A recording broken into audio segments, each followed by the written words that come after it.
Let's get into week 16 and one of the crazier games I can remember in so many different ways. The Washington Commanders break the Philadelphia Eagles 10-game winning streak, and in the process of doing so, absolutely changed the entire landscape of the NFC. I love it when I can be like big take guy on the show, but like, hear me out, Frank. We were concerned, I don't know, 12 hours ago that the NFC playoffs were going to go through Philly, and God, if they're going through Philly, that's everything. Well, Philly lost, and now all of a sudden the Lions are sitting giving an evil maniacal laugh, knowing that they are right back in the driver's seat to comfortably be able to secure home field advantage in this thing, thanks to Jayden Daniels just going out and absolutely hossing up on this. Washington with the huge win. Let's start with Philly, because I think they're the biggest domino here in terms of the 1 seed and all that. Do you look at this as a bad loss for Philly? Because on one hand, I could sit here and tell you, look, they lost Jalen Hurts in the first quarter, right, to a concussion. Like, yeah, Kenny Pickett's probably not going to go on the road and beat a playoff quality team most times. On the other hand, he really couldn't afford to lose this game because the Lions Vikings keep winning. And this is huge for who gets a 1 seed in the NFC, right? On the other hand, Kenny Pickett didn't have anything to do with giving up what they did to Jayden Daniels, right? Like, I mean, it's not all on the quarterback situation there. So how do you view this loss for Philly? It's obviously a damaging one, but is this one where you're like shooketh on them a little bit, or just kind of, okay, well, Jalen Hurts got hurt. What are you going to do? No, this is an inexcusable loss for Philly. And this missed me with any conversation about this being about Jalen Hurts, because last time I checked, you still put up 33 points. Like, yeah. I know that you lost your starting quarterback, and we all understand the ramifications of that, but you put up 33 points. The problem is you gave up 36. And to your point, Frank, and Jalen Hurts wouldn't have been on the field for the last drive of the game when they desperately needed a stop, and they couldn't do anything about Jayden Daniels. Like, this was two things. This was one, Jayden Daniels being superhuman and doing exactly to the NFL what he did to college football last year for LSU. And then the other part of this is this was the vaunted Eagles defense that you and I respect the hell out of absolutely shrinking in this game. I was stunned to see how well Jayden played against that defense. That's it. That's the whole story of this game, I think, other than great comeback, all that kind of stuff. It's that this was not just Jayden Daniels putting up 5 touchdowns against the Bengals in week 2. I mean, when he had that big game against what turned out to be a really, really bad defense. This is him taking on what I thought was either the first or second best defense in the NFL, depending on the Steelers, maybe a couple other teams involved in the mix there. But the Eagles are playing just lockdown defense for weeks and weeks and weeks. And all of a sudden, here comes this rookie, and he shreds you for 5 touchdowns, including game-winning drive at the end, gets his 5th touchdown with 6 seconds to go to Jamison Crowder, who I'll be honest, I didn't even realize he was like still in the league. Like, Jamison Crowder, I was like, whoa, Jamison Crowder, okay, because he caught the 1 touchdown pass early, and then he catches the game winner. I mean, this isn't just Jayden Daniels coming in with a stacked team behind him. This is Jayden Daniels putting a team on his back and beating what I thought was the best team in football. I had number 1 in my power rankings last week. So, yeah, like you said, superhuman effort. Offensive Rookie of the Year, that's done. That was so cute when we were talking about Bo Nix for a week there, right? Like, no, Jayden Daniels is historic. This is one of the great rookie seasons of all time. And not just the Hail Mary, not just the game against the Bengals. Now he has this in his back pocket too. Beating an Eagles team that, again, looked like the best team in football, carrying them at the end. Like, this was just an awesome player doing awesome things. Devontae Smith opened it up because, he had a drop on 3rd down that you talk about inexcusable. Like, that's he's one of their star players, and he just had a pass bounce off his hands on 3rd down. A pass you don't see Devontae Smith drop a pass like that very often. That kind of left the door open. Eagles had to settle for a field goal there, and then Daniels just does what great quarterbacks do, and he just found a way to win. So this is another chapter in the Jayden Daniels already growing legacy, and I think that this does legitimize the Commanders a little bit too. I was a little bit, I was my Commanders all off season had that great start, 7-2. I was very excited. And then for about 5 games in a row, the Commanders didn't look good. Even their wins were like, oh, you barely beat the Saints. Good job. I was a little bit like, okay, they're really fading hard. For them to win a game like this legitimizes what they've done, really stamps them into the playoffs. Not that there was a big concern they weren't going to make the playoffs, but now they're in. Like, this is going to happen. So big day for the Commanders. A day we'll remember for Jayden Daniels. And like you said, I give the Eagles a little more slack here because you do lose your quarterback. That's tough. You're not prepared for that. You're losing a guy you lost a game where you got 5 turnovers. And I know quarterback's part of this, but like, Washington turned the ball over 5 times. And I think those 5 turnovers led to 13 points. Now, I know that we're going to say, well, that's Kenny Pickett, right? But, man, I don't know. Like, there just has to, when you need a stop with that defense, like, this is one thing we can take away from this game. There's going to be an opportunity, or a moment in the playoffs. There always is. There's a moment where your defense is going to be on the field, and you're going to hear the commentators say, well, this is a drive where they really need a stop, Chris. Like, that's what's going to happen. And if Frank and I were in the booth, we'd sit there and say, this is the moment, really got to get a stop there. That is inevitable. And what we did see in this game, for all the things that led up to where they were, at the end of this game, all Philadelphia had to do was get one stop. And I do think it's concerning when you can't get that one stop against Jayden Daniels. I know Jayden is great. You know Jayden is great. But, man, there has to be rise-up moments for that defense. As much as we have praised the defense for the Eagles, they can't come up small in that moment when they needed that one stop. And I'll tell you what, like when you start thinking about the playoffs and I started thinking like who's going to challenge who and what are these games going to look like? The thought that kept popping up in my head was, I don't know that the Lions can necessarily match the Eagles defense. Like, yes, they're going to put up points, all that. But their defense is not going to be that great. They're going to give up points. So now, if I'm the Lions, I'm looking at that film saying, yeah, we can score on this team. They're not invincible. They're not as scary as we thought they were. This rookie quarterback just put 5 touchdowns on them. So I think that air of not invincibility necessarily, this isn't the 2000 Ravens or anything, but this kind of role they were on, you really take a hit to the confidence. And other teams aren't going to be scared to face you in the playoffs after seeing, it's basically what I just said. Jayden Daniels could do this, so can we. Like, why not? So I think that was a big part of that. Like you said, when they absolutely positively needed to get a stop, they couldn't do it. Like Jayden Daniels, like just marched them right downfield. It was easy. And I didn't expect that out of the Eagles. That's the biggest surprise for me coming out of this game is how many yards and touchdowns and points the Eagles defense gave up. Like you lose a game at Washington, not a big deal. You lose a game without Jalen Hurts. Okay, I get that. But your defense failing like it did really kind of changes the scope of what we're going to be looking at the next few weeks into playoffs and whatnot with.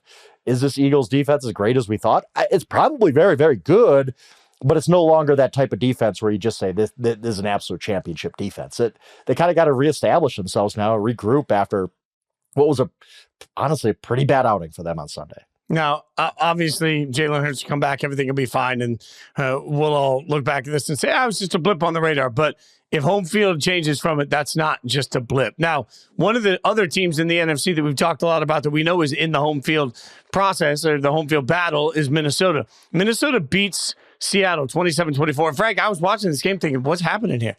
Like this Seattle team, I have such a hard time wrapping my head around because most of the time when you're an up and down team, it's pretty easy to step back and say, you know what, you got to fix this. Whether it's your coach or just got to work on the defense, got to get the pass rush better. The quarterback's not good enough, all of that. Like the hard part for Seattle is that some weeks Geno is good enough. And then some weeks I feel like he just gets knocked the you-know-what out over and over. Some plays Geno is good enough. And then the next play he throws a pick where you're like, what are you doing? Geno could have thrown 5-6 interceptions in this game. And I also look at it and say, my God, when you have the weapons he has to throw to, you should be able to throw on anybody. Like you look at the offensive opportunities. Oh, look at me sound like a corporate guy. The offensive opportunities out there for Seattle. They've got 2 running backs that can play. They didn't run the ball well today. They've got a whole handful of receivers that I think scare the snot out of everybody. And a quarterback that can't put up 315 yards like he did today and 3 touchdowns. Also the 2 picks. But the point, the defense is ahead of schedule. In every possible way, Seattle should be very good. And in most of those ways, I look at it and say, I don't know that they're where they should be, and I don't know what fixes that easily. Like Minnesota, this was a battle. And I looked at that and I was like, should I look at this as, wow, Seattle just battled one of the best teams in the NFC and went blow for blow for them, which is proof that they are in that class? Or do I look at it and say, man, I don't know how the hell Seattle loses, but that's just what they do in these sorts of games. Yeah, I mean, look, they had a chance to win the NFC West a few weeks ago. They were really in great position. And the Rams have just overtaken them. They're going to win the West. Like, it's over. It's not over, but we all know it's over. The Rams are going to win the West after what happened today. And you brought up a good point. What do the Seahawks do to fix this? And we were talking, producer Stone, Seahawks fan, talking before we started taping this. do you bring back Geno? Do you just pay Geno? Or do you have to go in a different direction? Do you have to go find something else? We've talked about the musical chairs that are going to happen in the NFL offseason coming up at quarterback. It's not going to be pretty for some teams. Do you hold out to Geno just because what's behind door number 2 might not be that appealing? Or do you just say, you know what, Geno, you're good at times, but you're just inconsistent enough that we're never going to get to where we want to go with you? I don't know the answer to that. I'll be honest.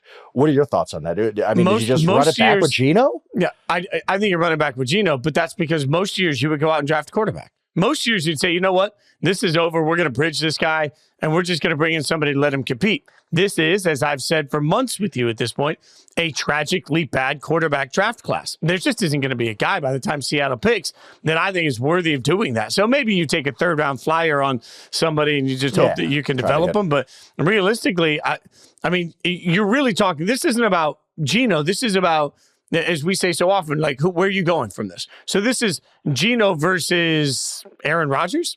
This is Geno versus Will Levis. This is Geno, depending on what happens, maybe you want to turn around and say, okay, depending on what the Vikings do at the quarterback position, maybe that could provide an opportunity, but there's going to be a bidding war there. So, like, if Geno versus Kirk Cousins, you go Geno. You keep the devil you know. Yeah, I guess. I think Geno, again, most of the time Geno plays really well. And when he's protected well, he plays better. I mean, that's most quarterbacks, right? But he just, he made some bad mistakes in this game. And it's just at a point of, can you win? Can you be a championship contender with a guy like Geno? They have everything else around him, really. Like, you just talked about that. You talked about all the weapons they have. I don't know that I can get over the hump with Geno. I really don't. I like him. I generally like Geno Smith. But I especially now he's getting older. It just, I don't know. I don't know what the Seahawks do. They're stuck in that middle class at quarterback where you just say, we're probably going to just run this back because that's what all NFL teams do. But we really, truly know that this isn't the guy. Man, I hear you on that. I want to say this the right way. Every time I hear a fan base say we are stuck with middle class at quarterback, all I think about is that person that quits their job because they're waiting for a management position without having another job lined up. Like, what's worse than being middle class at the quarterback position? Being poor at the quarterback position. And I live this, like, as well as Aiden O'Connell played today. Let's be honest. You think I wouldn't kill at this point to have watched Derek Carr for the last couple of years? But all Raiders fans out there did and say, well, yeah, it's Derek Carr. We're never really going to be able to win with Derek Carr. You're right. You're not going to win a Super Bowl with Derek Carr, but you're not going to suck with Derek Carr. And I think what we forget sometimes is that, yes, you're stuck with Geno Smith and you're looking around like, I don't know, we're not going to win a Super Bowl with this guy. Okay, but you're probably not going to go 4-13. And if you get rid of Geno without an idea of what you're doing, you might be facing 4-13. You can't win in the NFL with a bad quarterback. You can win enough in the NFL with a decent quarterback to at least give yourself a little bit of hope. This is where I'm too jaded. I'm too hurt by watching bad quarterback play for the majority of my life. I think when you get a mediocre, like you get a solid 6 at a quarterback position, you marry him. You're like, hey, you know what? 6 is better than I deserve. That's so hard, Fitz. I mean, it's so like, I'm just saying, like, you're right. If you get to a point where you're like, I can't win with this guy. We could go 9-8. Like, we can go, if everything breaks right, we can go 10-7. That's no way to live in the NFL. I get what you mean. The alternate is bad, and that's what gets people fired. Like, when you go 4-13, that's when your coaching staff is gone the next year. And that's why these teams settle at quarterback. But I don't know. I think Geno's the type of quarterback that if everything went right, if you just said, you know what, Geno's our guy, all of our draft is going to be offensive line, free agency offensive line. We're gonna build up that offensive line in front of him. That it's really failed him in a lot of ways. Then maybe if everything breaks right injury wise, you could have a 11-12 win type of season, and then you hope to get lucky and hot in the playoffs. But I don't know. This purgatory the Seahawks are in is not the best of places because you just don't. I think Seahawks fans at this point kind of know, yeah, Geno's good, but he's never going to get us to where we want to go. So are we concerned about Minnesota on the other part of this? Because no. You're not. Okay, because, I mean, let's face it. This is a tough place to play, man. Seattle's one of the few true home field advantages. Yeah, I agree with that. Look, and it's impressive. Look, you need to get to the playoffs and have this kind of this metal built up. I do believe in that, right? It's Narrative Street, but that's okay. And the Vikings, when you think back on their season, how many times have they faced a situation of, all right, we're up against it. We need Sam Darnold to come through right now with a game-winning drive. He needs to be John Elway for the next 2 minutes. And it hasn't happened often because they've been kind of cruising past teams, to their credit. Like, they haven't had a lot of really, really close games like this where they were in a lot of trouble. They were in trouble. Like, Geno throws the touchdown pass with about 4.5 minutes to go, and it looks like Seattle's going to win that game. And you're like, okay, Sam, here you go.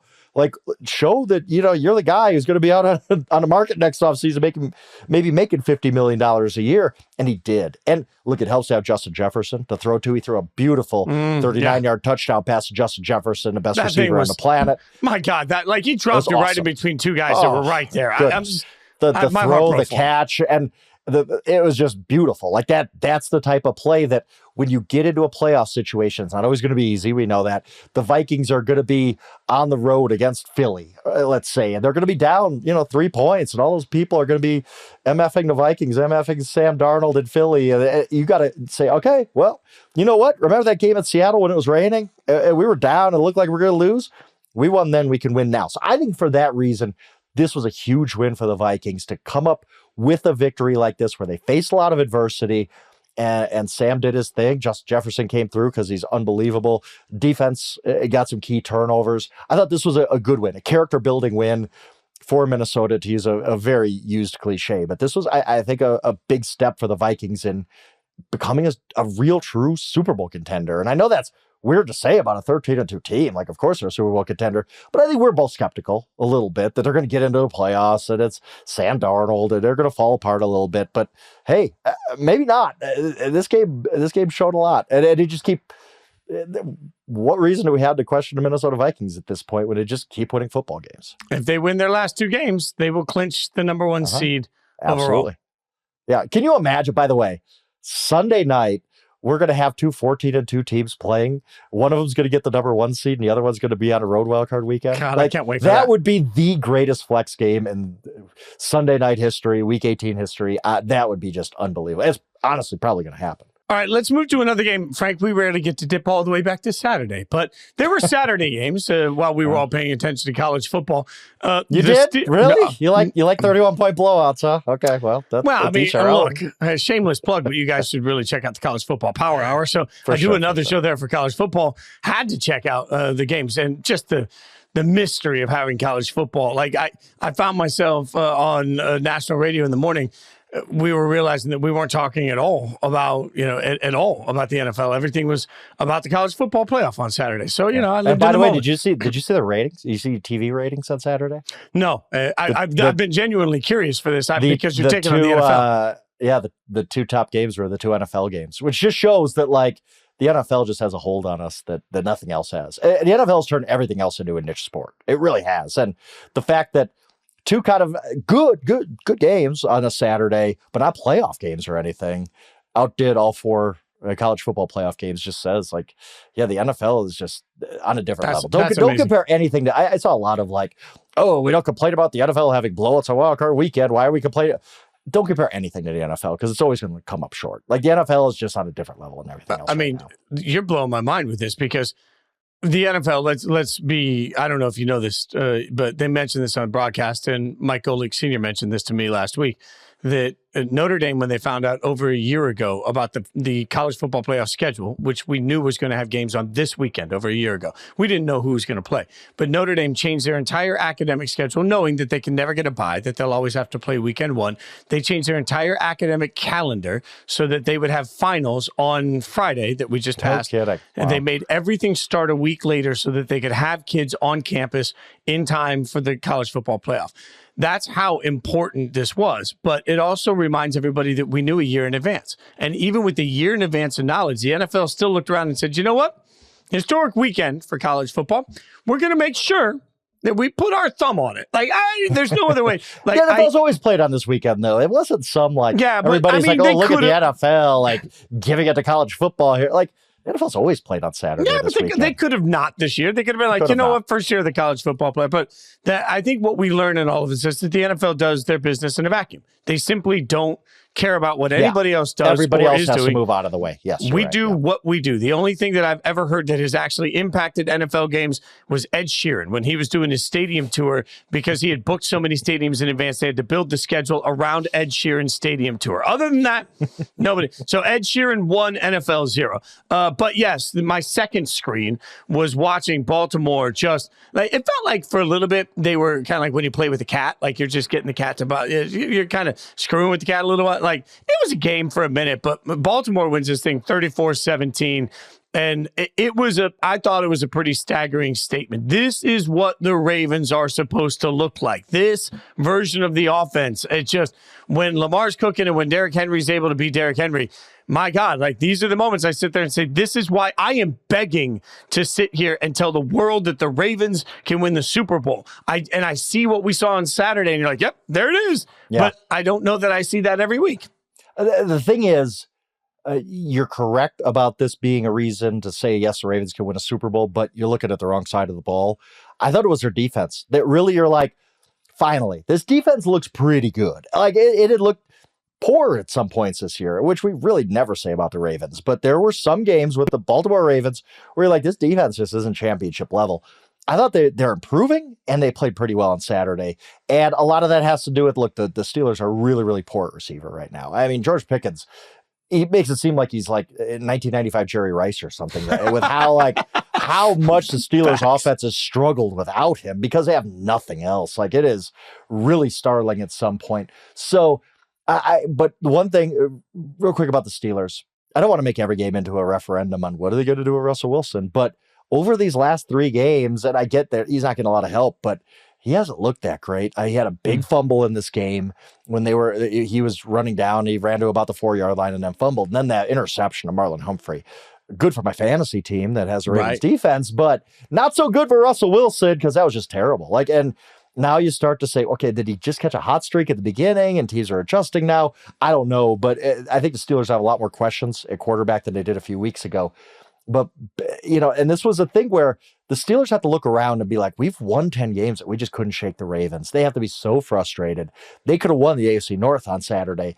Instead, they lose. And the Steelers could still win the division if they win out, but some tough games coming up for them. I don't know that they could do that. I think Baltimore's going to win this division, and I think Baltimore's going to go into the playoffs saying, you know what? All these other AFC teams are flawed. Like, maybe we have some flaws too, but we also have MVP level quarterback. We have Derrick Henry. We have a really, really good coach. We got as good a shot as anybody. And I think that if they can win this division, I think that's big to get the one home game at least. I think the Ravens should feel, like you said, like, hey, we're a Super Bowl contender too. Why not?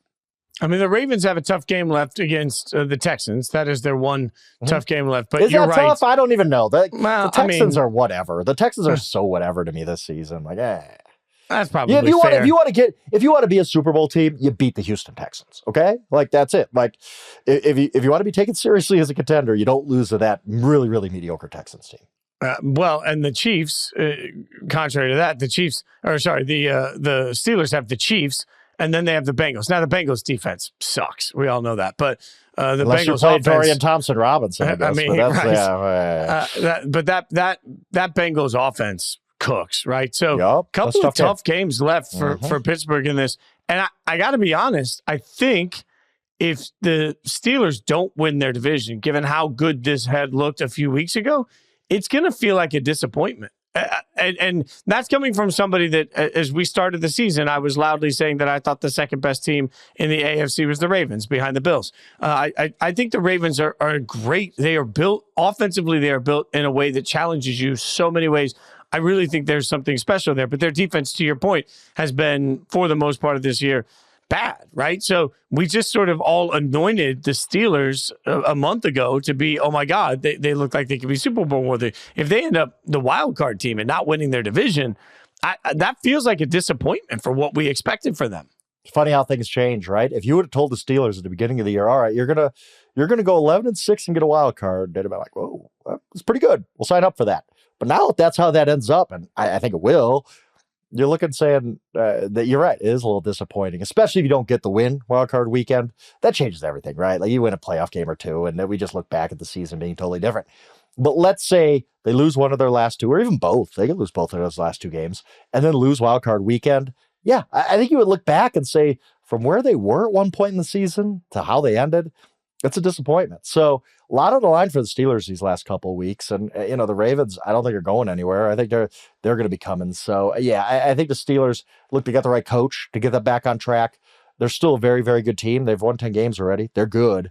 But now it's really a test for them to win out and win the division title. But you and I talk a lot about how it's a tag team. It's not about the right coach or the right quarterback. It's about both. And it certainly looked a month ago like, hey, you know what? I thought Russ was washed. He didn't look it. If Russ plays poorly down the stretch, I do think it reopens that conversation of like, all right, you might have the right, you have the coach, but you don't have a quarterback. And also, not for nothing, you finished 11-6. How are you finding the right quarterback? Like this is the other part. Like again, a theme here this week. This week is like, just remember that this is not last year's draft class. Like this is not a highly praised draft class in general or at the quarterback position. So if you're the Steelers, it'll be interesting to see if all they get out of this is a wild card bid and an early exit in the playoffs. Will that level of mediocrity compared to the expectation have been worth everything we went through to get Russ in the building and not getting a long-term answer at the quarterback position? I don't know. Yeah, I mean, look, I don't want to just spit into the wind on playoff berths. Like, that's important. Like, that is... What do I know about that? that is something that it's an accomplishment, and we shouldn't just be like, oh, I didn't win it all, so who cares? But at the same time, yeah, you're right. Like, you're going to go with, Russell Wilson hits free agency, and you don't know what to do there, and it just kind of seems like you're spinning your wheels a little bit, but I don't know. We'll see how the Steelers season ends up. It's going to be a very interesting final 2 weeks for them. A lot of interesting games that we still need to break down, including Michael Penix Jr. coming out just looking like a beast. We'll break it all down. Let's take a quick break first. Introducing Daily Draw, the latest free-to-play game from Yahoo Sports. Daily Draw gives you a pack of 6 prediction cards every day based on the day's biggest sporting event. Download or update the Yahoo Sports app on the Apple App Store or Google Play and join the action with Daily Draw today. Frank, you said the Texans, injuries are a big part of this. I don't even want to make light of or jokes about, obviously, Tank Dell's injury, and C.J. Stroud's reaction to it speaks to the relationship these guys have in the locker room. I think it's a beautiful moment. I think it reminds us all that while we as fans and as media sit here and cover teams, players are living this every single day, and they're putting everything on the line with their friends to go play the game that they love, but it's the business that they're part of too. And seeing that, you've got that level of personal connection, I thought it really spoke powerfully to who CJ Stroud is. That being said, this was one of the more comfortable Kansas City wins we've seen in months. And this is the Texans. And I'm going to go back to the conversations you and I were having in April and say, okay, remember when we thought the Texans were going to launch themselves into the same bracket as the Chiefs? The Chiefs, for the most part, this year have looked the most gettable they've ever looked. And they still look like they were light years ahead of the Texans in this game. Yeah, the Texans have just been really disappointing for a team that's going to win their division. It's just like, is this it? Really? This was not the step forward we expected. I think CJ Stroud has taken a step back. We have to say that, right? Like, it was impossible to almost not take a step back after that rookie season, but he has. He has not looked like the same quarterback this year. And real quick on Tank Dell, I don't, like, we've all talked about the injury. We've seen the injury. We know about it. The one thing I do want to say, because I think this is just, we talk about the focus and competitiveness of these elite athletes. Tank Dell holding on to that touchdown when we saw what happened to him and that injury, it just blows my mind. Like, I don't know, like, that's very trivial in the big picture in his career and dealing with this awful injury and all that. But I do think it should at least be mentioned, like, wow, Tank Dell, like, it was unbelievable. It's one of the more unbelievable athletic things I've seen, for him to hold on to that ball for a touchdown with what happened to him. So I hope Tank Dell, I hope that injury isn't quite as bad as we thought, and he can resume his career. He's now 2 major season-ending injuries in his career. And, you saw with CJ Stroud and some other teammates, like, that they knew, like, this is a bad one, and prayers up for Tank Dell. But in a football side of it, I think the Texans are just a very mediocre team. Is going to have to reassess where they are in the offseason. We thought they were here, but they're really not. They're a step behind where we thought they were, and that's not good news for a Houston team that, you take that big step and you just assume the next step's going to be forward. when often it's a little bit backwards because of the plexiglass principle that I've talked about, to borrow a baseball term. Yeah, I'll just, you know what the Texans are?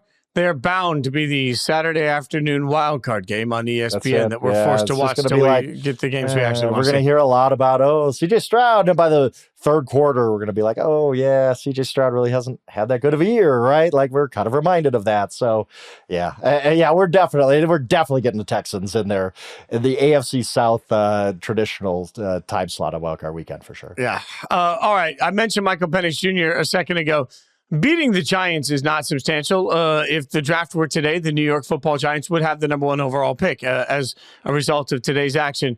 Atlanta wins 34-7. Michael Penix Jr., I want to read you his stat line, 18-27, 202, with a pick that it wasn't his fault. But this was bigger than that. This was, and the broadcast pointed out a few times, his ability to move defenders with his body angles, with his eyes, with his shoulders. Like, he was creating throwing windows in a way that I just didn't know that was going to be part of Michael Penix Jr. this early. And it speaks to something you've talked about. Could this be a historic draft class? I just watched this and I thought, damn, like the Falcons didn't look a little better. The Falcons looked like a different team with Michael Penix Jr. as their quarterback. And I'm sitting there saying, God, like last year was the year to get one. You needed a quarterback. God, last year was it. Because Michael Penix Jr., good for him. Good for him. Good for the Falcons. What a moment. Now, at some level, Michael Penix looking as good as he did is because of the opponent. The Giants are just a tire fire right now. They just want the offseason to get here. I'm sure there's people in the organization. Do tires catch on fire? Like, what is it? They do. Like, that happens. I've always heard dumpster fire and, like, dumpster, like, that makes sense, but I just like the didn't Springfield know. tire fire from The Simpsons, the show you don't like. The tire fire. Yeah, like, that's why. That's just fair. Yeah, but like, this Giants team is not going to win another. They're going to get the number 1 pick. They're not winning another game. That is dead man walking. As much as I've ever seen an NFL team, they just look terrible. Like, they look legitimately terrible.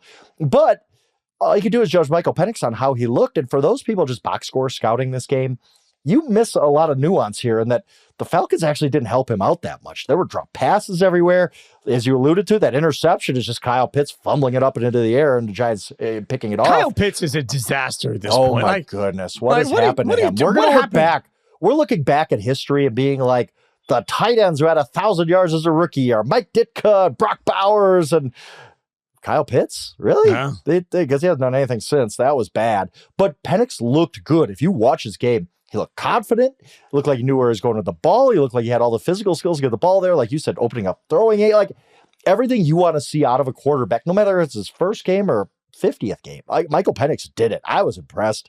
He looked really good. I want to see him against tougher competition, of course, but you can only play who you can play. And this was a soft landing spot, let's say, for Michael Penix. So if there was any thought process from the Falcons coaching staff on, we want to get this kid in the game, who's the easiest opponent we could do it for to boost his confidence? Well, they did it. They got it against this moribund Giants team. So a lot of credit to Michael Penix, the way he looked. And yeah, we're looking at a draft class now that if I had to take a guess, we're 5 of 5. Like we're 5 of 5 on these rookie quarterbacks, all looking like they belong in the NFL and are going to be pretty good for a while. Yeah. And then we're stuck watching guys drafted in previous years just be terrible. It's wild. It's wild. Like I watch Michael Penix Jr. and I watch Will Levis, not this weekend, obviously, but throughout the course of the year. And I sit there and think, one of these things is not like the other. All right. I had to get my weekly Will Levis bash in. The Lions take down the Bears 34-17. This was an interesting game to me because in the first half, there was over 500 yards of combined offense. Neither team could slow either team down when it came to big plays.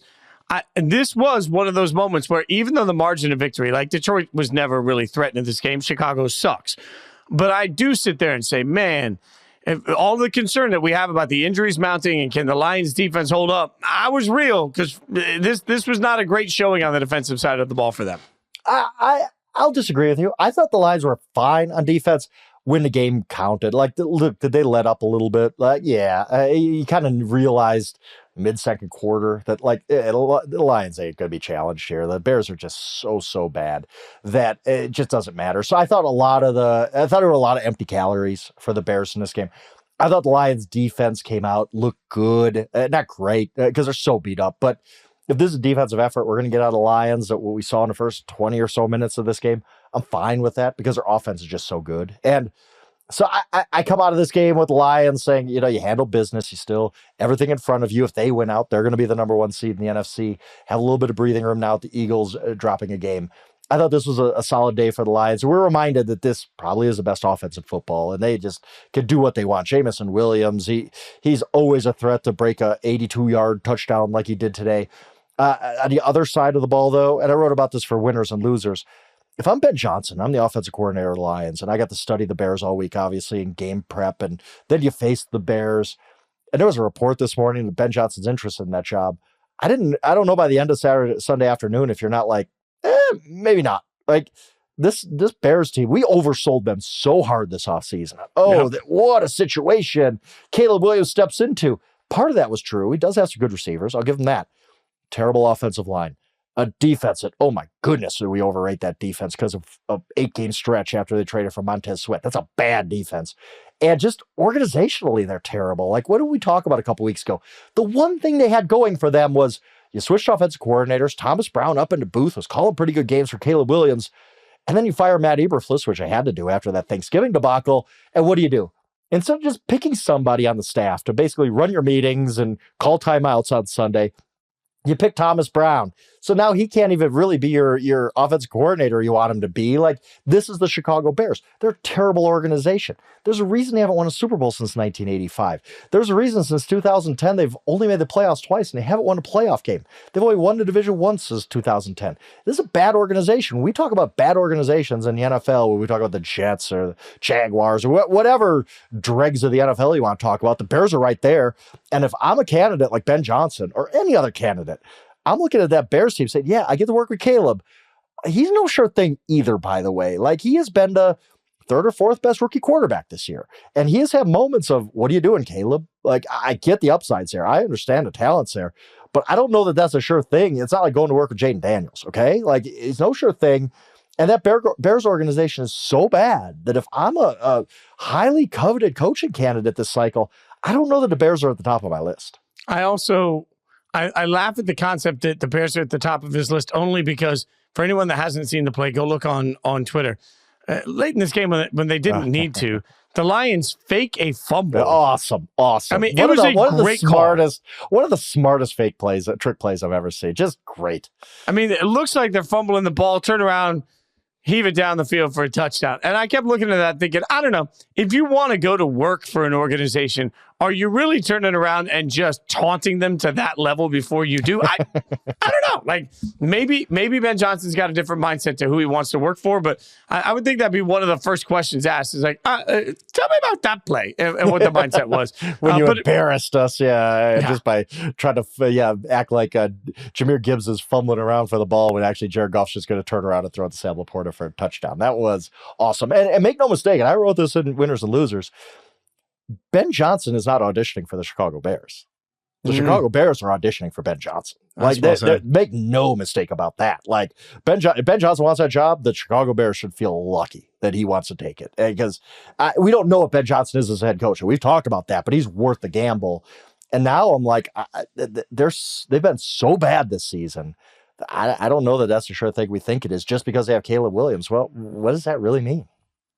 Speaking of so bad, Cleveland stinks. The Bengals won 24-6. I mean, when you have DTR as your quarterback, I don't know what anybody expects. What is the Browns' infatuation with DTR? Like, they were like, okay, DTR is going to start. And people have been saying, like, well, the Browns need to get a look at DTR. I'm like, why? We've looked at him. He's not an NFL quarterback, period. But the Browns keep forcing him to get shots. And it's like, why? What do you want to go through that? Is that what you want to suffer through every Sunday the rest of the year? And somebody was here like, oh, they're just tanking for that. They're not tanking. They just somehow like DTR. And I've never seen any flashes of an NFL player from DTR. Yeah, and there was nothing about this game that made Cleveland look like an NFL team. I will give Myles Garrett credit. He hits his 100th sack before he hits the age of 29, first player to do that, and I think 4th fastest ever. It's one of the all-time greats. He really is. He's one of those guys you watch him play on Sundays, and I don't need him to retire to put his career in perspective. He's one of the all-time greats. He's one of the best defensive ends I've ever seen.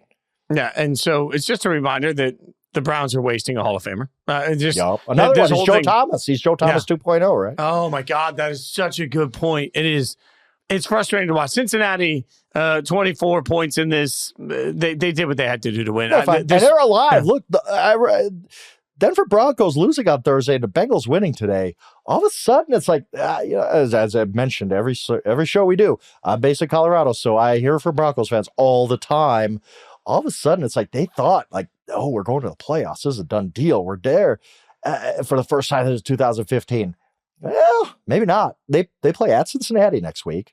If Cincinnati wins that, all of a sudden the Broncos pretty much have to beat the Chiefs in week 18 to clinch that playoff spot. Like, they're not a done deal anymore. The Bengals are knocking on their door, and they might sneak in the back door and get this playoff spot. Yeah, the Bengals do finish with the Steelers. That's a tough one. But that makes me wonder if, you've also got the Colts and the Dolphins nipping at everybody's heels too. That's crazy to think. Bad football teams. And we're like, well, they're nipping right at the heels, but it is still right there. Speaking of the Colts, 38-30 win over Tennessee. Strange game. I mean, this game was a blowout. And by the way, if you were taking on Jonathan Taylor in fantasy today, thoughts and prayers. I'm sorry your season ended like that. Finishes with 218 rushing yards, 3 touchdowns. Tennessee was getting absolutely demolished. And then all of a sudden, like by the time that you turned around and made yourself a delightful Sammy, that this game was close at the end, which was a little shocking. But this was the Colts turning around and saying, you know what? They can't stop this one thing. And because they can't stop this one thing, we're going to do it over and over and over again. Frank, I don't remember the last time a team turned around and won, an NFL team won a game like this where their starting quarterback was 7 of 11. Just 7 of 11. And they still won handily. Bob Greasy and Super Bowl 7 type of stuff. And you knew that Jonathan Taylor was going to bounce back in this game. He's a high character guy, and he made a mistake. And he owned up to it. That can never happen. Obviously, dropped the ball before he gets into the end zone. And I thought it really was funny that he breaks a 65-yard touchdown run, his first touchdown of the day. And he ran all the way into the tunnel with the ball. He comes out of the tunnel, and the teammates are trying to like rip the ball away, and he won't give it up. I thought it was funny. Like, you should make light of a bad mistake like that, but whatever. It's what's done is done. Jonathan Taylor rebounded. He's an elite running back. And yes, if you had Jonathan Taylor on your fantasy team, as me and Charles Robinson do in the Yahoo Show versus Show League, you're probably heading to the finals based on depending on what happens Monday night. So thank you, Jonathan Taylor. And I say that for C-Rob as well. So yeah, the Colts come out, they get a nice win. And I just kept watching this game saying, what reason other than we just don't want to have a one and done coach do the Titans have to bring out Brian Callahan back? Like, there's been nothing positive this season for them. Will Levis just fell apart early in the season. Brian Callahan kind of threw him under the bus as well, if we remember that. So he didn't develop at all. This offense has not been good in any way. The defense has been terrible. They don't have a lot of fight. They're not winning many games. Like, there's been no substantial reason for Brian Callahan to get a second year. I get he should probably, because one and done stinks. Like, that's no way to run a football team. But there's just nothing there with this Titans team. That's a bad franchise right now. Yeah, the Titans, the Jags, the Colts, all in the same division, and all I'm not scared of any of them. No. The Rams take down the Jets 19-9. Weird that the Jets didn't punt in the entire game. They only scored 9 points. Is that right? I didn't realize that. Yeah, I can't figure this out though, because it was a weird game. I think it's fair. I'm tough on Aaron Rodgers. You know I'm tough on Aaron Rodgers. I think Aaron Rodgers has played pretty well considering where he's been the last couple of weeks. There were a couple of moments in this game where it felt like Aaron Rodgers and Devontae Adams were everything we expect the Jets to do. And then you look up at the scoreboard and you're like, God, they only put up 9 points? Missed an extra point. That's part of how they got to that number. But the Rams won this 19-9, and I walked away from it saying, I just don't understand exactly what's so broken about the Jets. They just can't win. No, they're but you're right. Aaron Rodgers has played better, and we've talked about, and Charles wrote about this last week, about how he's kind of auditioning for teams next year, and I think that audition's gone pretty well. Like, I think if you are a team like Seattle, which we brought up before, or somebody like that, and you need a quarterback for next year, you could say, well, look at the tape from Aaron Rodgers these last 6 weeks of the season, and it's been pretty good. But overall, they're just a mess. I think with the Rams, like, again, they're going to win the NFC West. I think that's pretty much almost a done deal at this point. I'm impressed with Sean McVay. Like, we think about Sean McVay being an offensive genius, and with that usually comes the idea that he just likes passing the ball all around, and all his quarterbacks got 5,000 yards. And he can certainly do that. He can devise a passing game. But I think in Sean McVay's heart, he's still an old school guy who wants that workhorse running back. And this game was, you could tell early on, it was kind of going to be an ugly game. And I think Sean McVay embraced that. It was like, Kyron Williams, I appreciate your toughness. You're never coming off the field. He had, I believe, 122 yards and a touchdown. He's that kind of back. He's that old school, like, I'm never coming off the field type of back who can get the tough yards, who can help you win an ugly game. Defense helped them win this game. Just a good, solid win for the Rams. Not the prettiest win by any means, but they can win games in ugly ways. We saw that against the 49ers in a 12-6 game. We saw it today. Even when Matthew Stafford's not throwing for 350 yards, which he's capable of still, they can still win games. And I think that's important come playoff time. All right, we're going to get to the rest of the action. Got to take a quick break first, but Arizona's out. We'll talk about what it means next. The resurgence, or the surge, I should say, I guess, of the Carolina Panthers continued, Frank. The Carolina Panthers eliminated the Arizona Cardinals from the playoffs, 36-30 in overtime.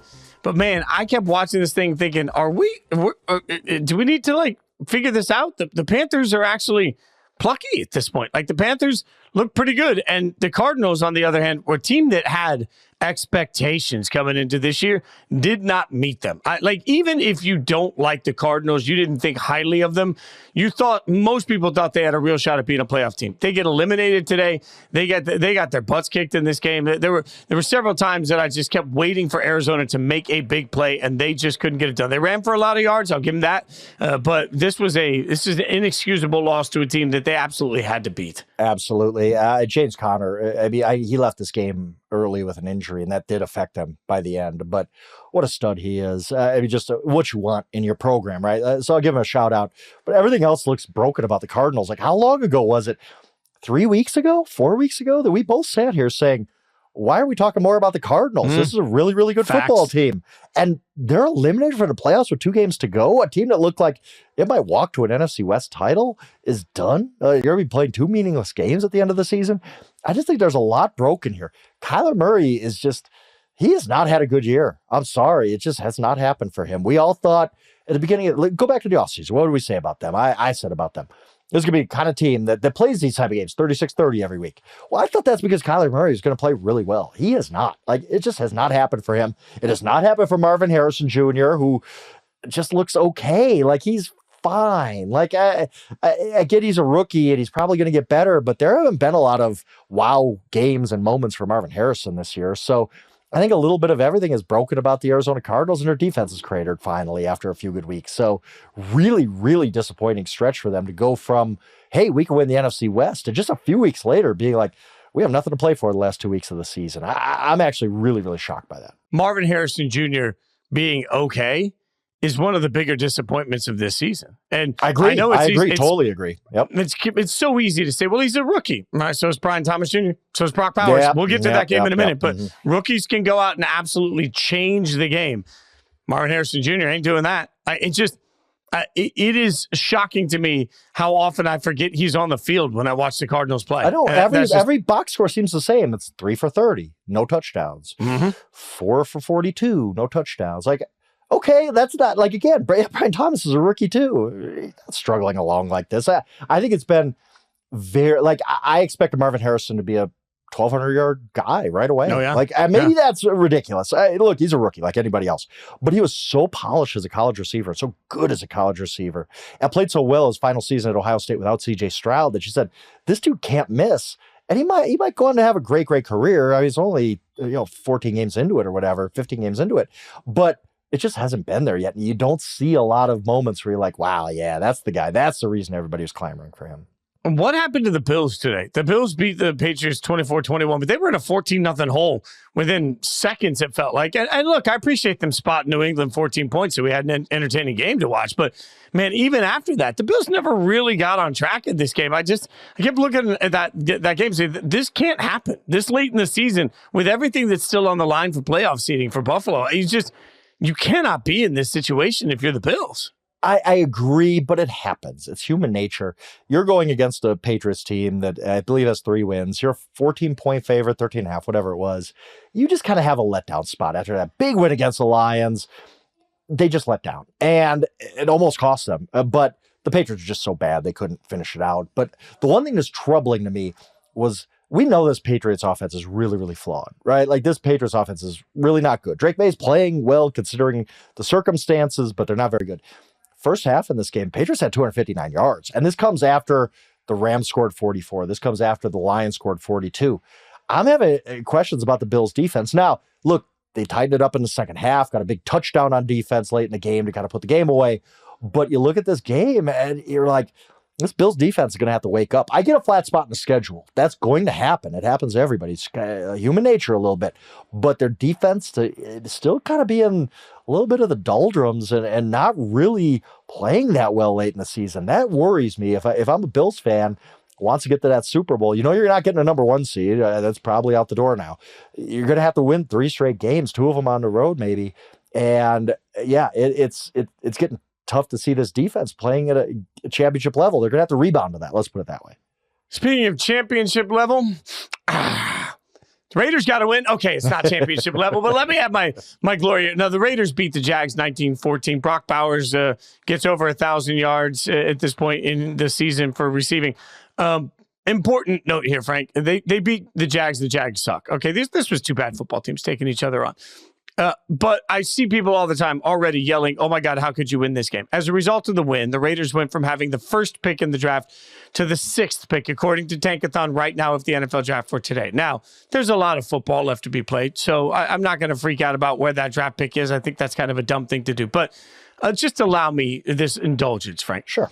Everybody sits here and says, oh my God, I need the 1st overall pick in the draft because I got to get a quarterback. Okay, let's talk about some of the quarterbacks that have been selected 1st overall over the course of the last 15 years, all right? Cam Newton, absolutely, that was great. Andrew Luck, that was great. We're talking about over 10 years ago. But then Jameis Winston, Jared Goff for the team he was drafted for, Baker Mayfield for the team he was drafted for. None of that really worked out. Kyler Murray, we were just talking about. Trevor Lawrence, Bryce Young, like they're all fine.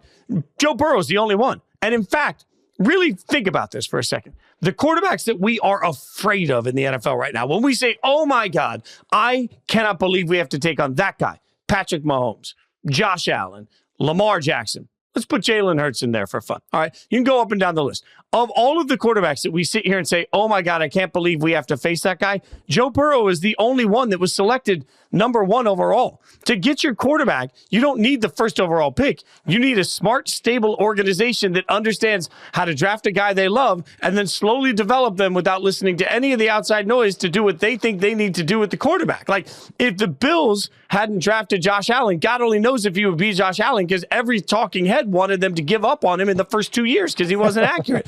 If Mahomes doesn't go to Andy Reid and Kansas City, where he can sit under Alex Smith and learn, he's not Patrick Mahomes. So everybody's sitting here saying, oh my God, I got to get a quarterback. Well, this is not the year to want the 1st overall pick for a quarterback, because I've said to you for months at this point, Cam Ward and Shedeur Sanders are not worth the number 1 overall pick to me. But the bigger part of this is, like, if you are sitting here as a Giants fan or any other team saying, we need to suck so we can get the 1st overall pick, I'll remind you that every team we've seen recently do that, it doesn't work.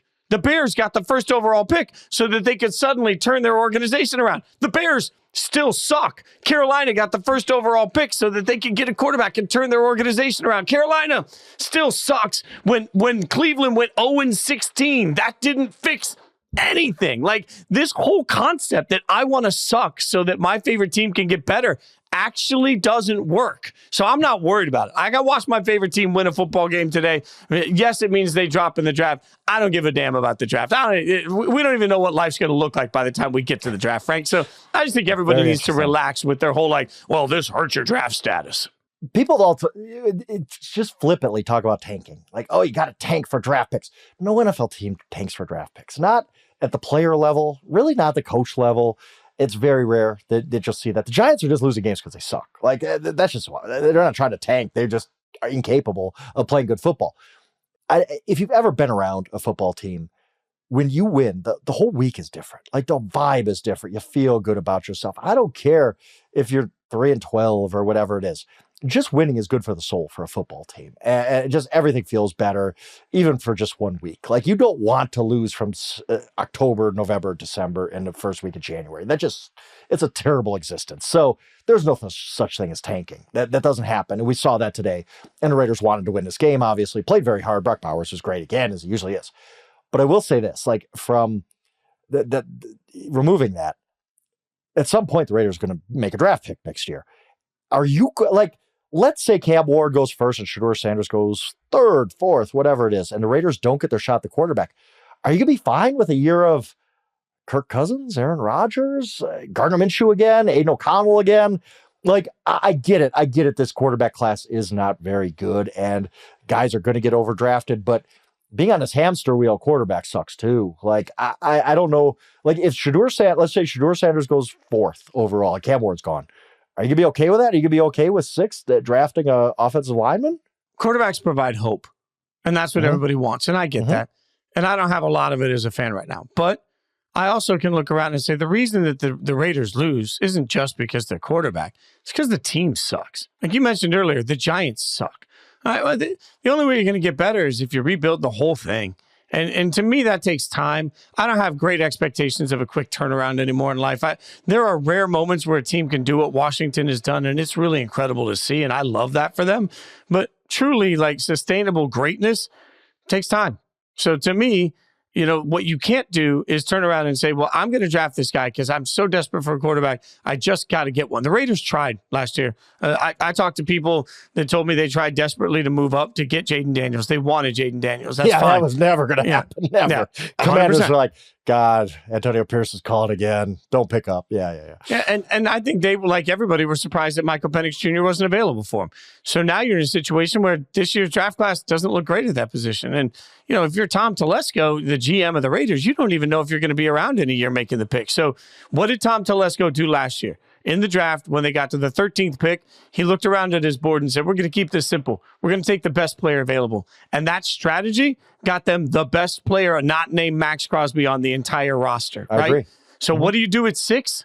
Man, you just take the best player available. And you realize that it's going to take time, but if you do that over time, if you do things the right way over time, your organization will become the right type of organization. And I believe that. I desperately know as a fan that my favorite team needs a quarterback. And if they do end up with Cam Ward or Shedeur Sanders, I will support that quarterback in that pick because I understand the logic behind it. But if they don't, if they sit where they are and they take the best offensive lineman, guess what? They need offensive line help. If they take the best defensive lineman, guess what? They need defensive line help. Like, this team is bad because of 53 players. There are a handful of guys that are really good that I want to see win football games, but most of this rosters are going to be turned over. So yeah, I just want the Raiders to be better, and I want my team to sustainably be good. And you don't get that from one quarterback in one draft class. I agree. It's just hard. It's just a miserable situation to be in where you know you need a quarterback to compete in this league, but no quarterback's really available for you. So you just take one and hope, or do you, like you said, build it up so when the quarterback comes, he's going to be good, or are you just wasting Brock Bowers away? But like, it's a tough situation to be in.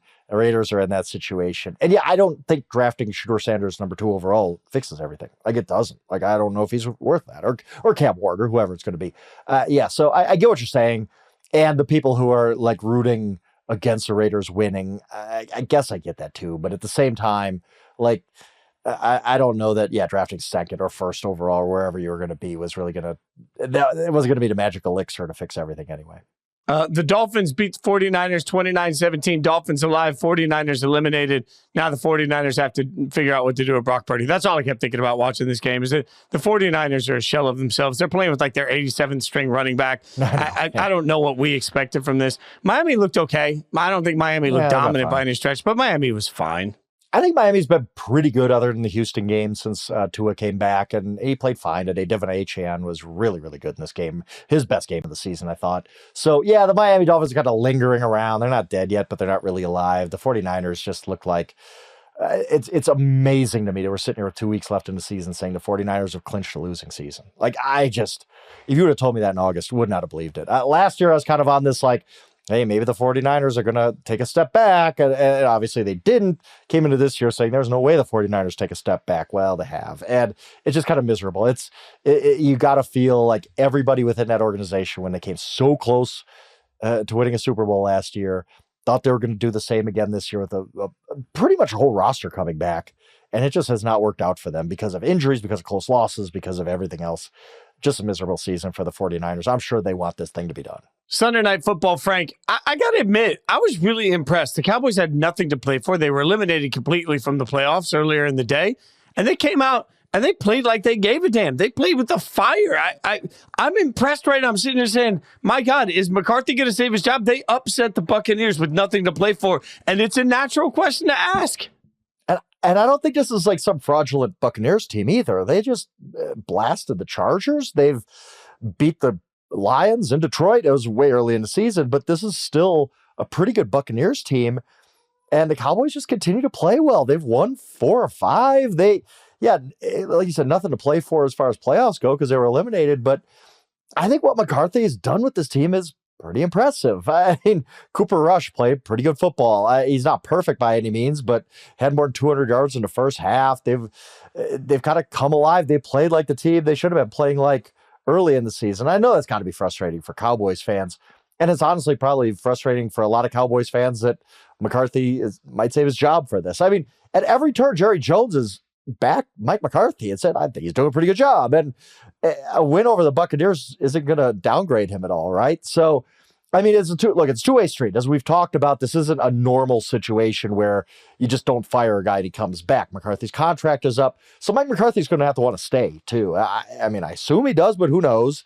But I just think it's an impressive job by McCarthy to save his job. Mike McCarthy, a guy who gets a ton of grief, Fitz. Like, I mean, but his record is his record. It is pretty good. And this is the greatest crop of coaching candidates, I don't think. So, yeah, as each week goes on and the Cowboys dig out of this 3-7 hole they dug for themselves, I think Mike McCarthy gets closer to keeping his job. I mean, look at McCarthy's record. Look at the fact that the Cowboys have done this with a bunch of key injuries. The fact that they've gone on this run without their starting quarterback, that the organization shows you they value with the contracts that they just paid. And the fact that Jerry Jones has later in his career as a Cowboys owner become a pretty patient owner. I mean, he's not that guy that we keep associating with the 90s. So I got a patient owner with a team that the season went off the rails, but the team is still playing hard. There are reasons that the season went off the rails. And my coach is doing a pretty damn good job with this. I mean, for CeeDee Lamb, who had nothing to play for, to continue to try and put himself in the game after he obviously hurt his shoulder, like, just shows you that they're playing for something. So I don't know. Like, I feel more confident today than I have all year that McCarthy is going to be back. When you stack all of the Legos together to build the little castle of what the Cowboys look like next year, it just feels like maybe it actually makes sense to give him another shot with this if he wants it.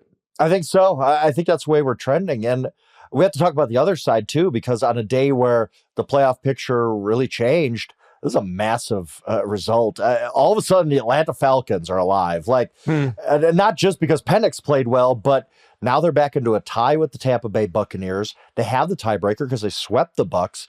So right now, Atlanta wins out. They win that division. They look dead. Like the Falcons, we left them for dead. Kirk Cousins is struggling, whatever. They're going to a rookie quarterback.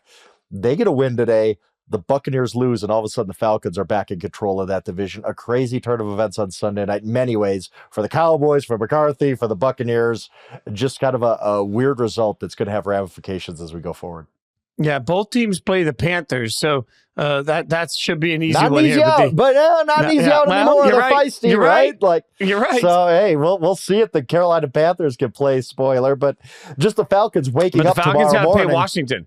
The Falcons got to play Washington. That's going to be a hell of a game. No, that's a hell of a game. Like, to me, if we're sitting here talking about these teams being playoff teams, go earn it. Go show it. Yep, and they will. And it makes for a really, really interesting NFC South race down the stretch here.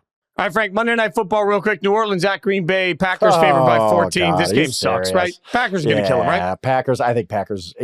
I hate really, really large NFL favorites. But in the spirit of the college football playoffs, I'm going to take the big favorite just to roll here. It's just, I don't know how the Saints can compete. There's no Alvin Kamara. There's no Derek Carr. There's no Olave. There's no Rashid Shaheed. There's no Taysom Hill. This is what it looks like when everything goes wrong for you as a football team from an injury standpoint. I feel for the New Orleans Saints. I don't think they're this bad of a team, but how can you compete? How can you even compete with the lineup they're putting out there? I feel for America for having to watch the game. Stone, always keeping us on track behind the scenes. We genuinely appreciate his work as always. Follow us on Twitter at Yahoo Schwab. I'm at Jason Fitz. You know that. We're back Friday. No show Wednesday. Why? Well, Wednesday's Christmas. So I will say quickly on behalf of all of us that work on this show, we wouldn't have jobs if it wasn't for you guys and the time that you give us. And at the holidays, I'm always particularly thankful that I get to do this for a living. We're all thankful we get to do this for a living. We wouldn't if it wasn't for the fact that you guys support our work. So I hope everybody has a merry holiday. And I hope that your family and whatever you do on that holiday is absolutely perfect for how you want it to be.